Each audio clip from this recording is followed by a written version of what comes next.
So while this is going on, the president comes out and says he's brokered a deal of ceasefire. Rob, if you can go to the tweet. So he puts out a tweet saying, we have brokered a ceasefire. Congratulations to everyone. It has been fully agreed by and between Iran and Israel, and there will be a complete and total ceasefire in approximately 6 hours from now when Israel and Iran have wound down and completed their in progress final missions for 12 hours, at which point the war will be considered ended.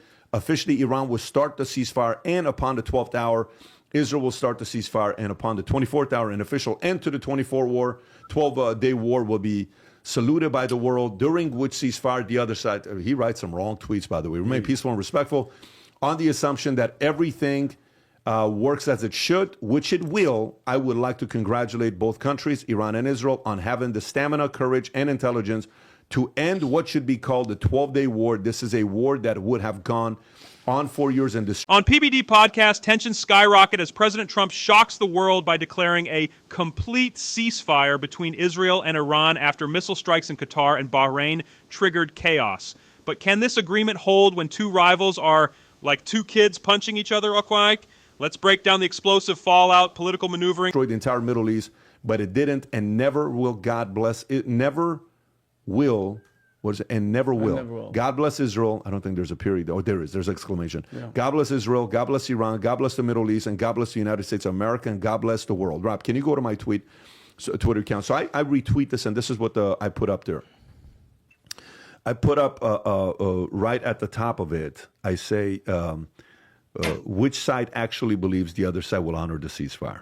Did Ukraine or Russia ever stick to theirs? Nope. If both Iran and Israel fully honor this deal, Donald Trump deserves a Nobel Peace Prize. But the key word is what? If. So that's that. Then all of a sudden, what do we hear? Bombing from both sides. Okay. Then what happens? Rob, if you go up, this is President's most recent tweet with the video that comes out. Just go to the short. This is a conversation that's being had about neither side keeping the commitment that President Trump, for the first time in the history of America, a president intentionally, while on live TV, not it was caught, not a hot mic, drops an F-bomb. It happened today. Imagine how pissed off a president has to be to drop an F-bomb, but that's exactly what the president did today. Go for it, Rob. That have been fighting so long and so hard that they don't know what the fuck they're doing. Do you understand that? The brutal truth exposing decades of conflict, highlighting the futility and chaos driving this ceaseless Middle East war. Think about that. Adam, your thoughts on this? So you're looking at a president who just had a massive win when he tuned out all the noise and focused on the signal and did what needed to be done to eliminate the nuclear threat. You're also looking at a president who's basically saying, I need more wins. And he's been talking about eliminating the war with Russia and Ukraine. He's been talking about ending the war between Israel and Hamas. And now he has this amazing opportunity to end this war in 12 days. Perfect marketing, the 12-day war between Israel and Iran. And there's only one little thing that got into the in between him and this war ending.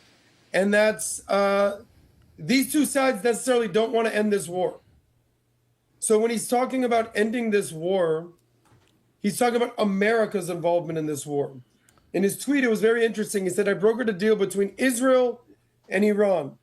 Does anybody out there believe that Iran wants to stop globalizing the Intifada? At the same time, does anybody believe that Bibi Netanyahu, at this point, when Iran is on the brink of disaster, at the brink of falling apart, wants to take his foot off their throat? I don't even know what the terms of this peace agreement were, but if I'm a betting man, I don't think this holds. Major respect to Trump for eliminating the nuclear sites. I just don't know if this peace agreement is going to last 12 more hours. Well, Pat, can I say one thing, though? For Trump to go out there on the White House lawn before 8 a.m. and say that these two, Iran and Israel, don't know what the F they're doing, like he's trying to make that peace. He's trying to make it stop. And the analogy is Iran and Israel, after he's talked about this, he tweeted it, are like two kids where you say, all right, guys, as of noon, lunchtime, no more fighting, okay? But at 11:59, you both start punching each other in the face as much as you can because you know you have a little window. It's childish, okay? It's childish. When you have a freaking deal, both of them need to stop. Both people need to stop. Israel's at fault and Iran's at fault, especially when the guy is trying to end it, when he's trying to end it. So they're both at fault. And I mean, you make a good point. They both obviously want, to keep it going. That's what, dude, one bombs one, the other one fights back. But there are reports as well, by the way. I looked it up. Like there's Calling out equal blame, the ceasefire is sabotage from within, showing that political agendas outweigh peace. actually no real public evidence that the U.S. actually did the damage, Tom, on the bombs. And how much, Tom? How much money was all the operation and all the bombs that were dropped? Well, they say it was $2 billion of transport and bombs, something like that. $2 billion. Yeah, and there was satellite image, Rob, of days before because I mean we warned them, we gave them a heads up. A bunch of trucks and a bunch of convoys showing up, doing whatever, grabbing whatever, and then leaving, and that these buster bunkers didn't even actually hit what they were supposed to hit. So that's another. Can I add one more thing, and then Pat, I want to ask you a question. You can tell a lot about a regime or leadership, not by the way they treat other countries, but by the way that they treat their own people and the approval ratings within their own country. Every country has war with another country. Russia and Ukraine, Pakistan, India, China, Japan. Every country is going to have enemies. Every country is going to have war. But how do you treat your own people? I would argue that the Israeli people, I've never been so happy with Bibi Netanyahu than the day that he took out these nuclear threats from Iran, especially when America got involved. Now, Bibi Netanyahu, don't forget this, Israel is the only democracy in the Middle East. His approval ratings, which you can actually track, are somewhere in the 30 to 40%. In the last week, they've skyrocketed like a missile out of Gaza into the 70, 80%. That's how excited the people of Israel are with what Netanyahu's doing. At the same time, we just talked about on the low end, the people of Iran view the Ayatollah with 80% dislike and disdain. So if there's anybody in Israel advocating to step on Iran's throat, it's the people of Israel. At the same time, it's the people of Iran also cheering on Bibi Netanyahu, also cheering on the IDF to bring down the IRGC. There's a big difference between how the people domestically view their leaders, and it ain't close.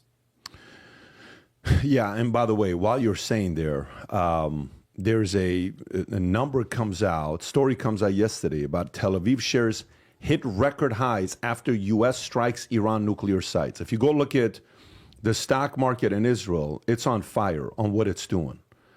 There's also stories about, Adam, what you just said right there about Iranians on the streets with American flags. Rob, I don't know if you have this video or not. There's video of Iranian protesters waving down with the USA flags on streets of Tehran as president joins in. Do you have that clip, Rob? Yes. It's on page 7. There's a clip about this. Let me read the story while Rob pulls us up. There you go. Iranians waving American flags with slogans that have taken to the streets. Okay, so there's multiple of them that you can find. So a lot of Iranians that want this thing to be taking place, the regime change to be taking place. But I'll say this to you, Adam, on this whole ceasefire between the two.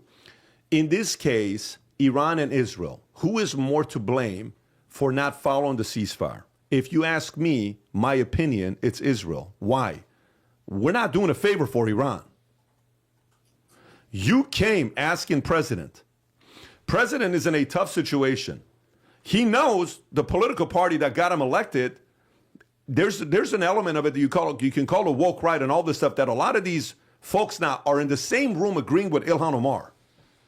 They're now in the same room agreeing with people that, what was that, Rob? Okay, no, you can pause it. You can pause it. There's these people that are agreeing with those folks, but they're kind of like, how did I end up in a room like this where I'm agreeing with these people? I would have never agreed with these types of people, right? But in this case, with all the pressures being, Netanyahu makes the call because he knows he can't get the job done. And they know if they want to do anything with those 3 nuclear sites, you need U.S.'s help. The president agrees to do it knowing there's going to be a lot of backlash, but he focuses on signal and says, okay, Israel, you're a bigger ally to us than Iran. Then they do it, and then you do this, and you don't listen to the ceasefire. I mean, I don't blame him for losing his shit and, straight up calling him out on what they're doing. I think there's even another clip here. Who's he calling this out in this video, Rob? This is I believe he's calling out CNN in this clip. Yeah, this is a different clip on the same exact setting when he's having that interview where he drops the F-bomb. This is him talking to CNN. Go for it. That place is demolished. The B-2 pilots did their job. They did it better than anybody could even imagine. They hit late in the evening. It was dark with no moon, and they hit that target with every one of those things, and that place is gone. But when I see CNN all night long, they're trying to say, well, maybe it wasn't really as demolished as we thought. It was demolished. You take a look at the pinpricks, and you see that place is gone. And I will say, I think CNN ought to apologize to the pilots of the B-2s. I think that MSDNC ought to apologize. I think these guys really, these networks and these cable networks are real losers. You really are. You really are. A merciless takedown of media bias, exposing how truth is sacrificed amid war coverage, deepening mistrust. You're gutless losers. I say that to CNN because I watch it. I have no choice. I got to watch that garbage. It's all garbage. It's all fake news. But I think CNN is a gutless group of people. And the people that run it, nobody even knows it's been sold so many times. But the people that run it ought to be ashamed. MSDNC, a guy named Brian Roberts, he heads it. He's a disgrace. He's a weak, pathetic disgrace. He was on fire today. Well, he's sick of it because Tired. to him, here's the part that he's in, okay? There are people right now that see this as an opportunity to... Guy asked me a question this morning, okay? He booked a call. We're having a 15-minute call together on Manacta. I don't know when it is. But This segment uncovers the fragile ceasefire brokered by Trump between warring Iran and Israel, a deal riddled with distrust and blame. From exposing childish games between the nations to calling out media propaganda and political theatrics, the chaotic reality behind headlines shines through. Viewers should question official narratives and brace for the complex power plays ahead. Drop your take below. Can peace last when nobody truly wants it?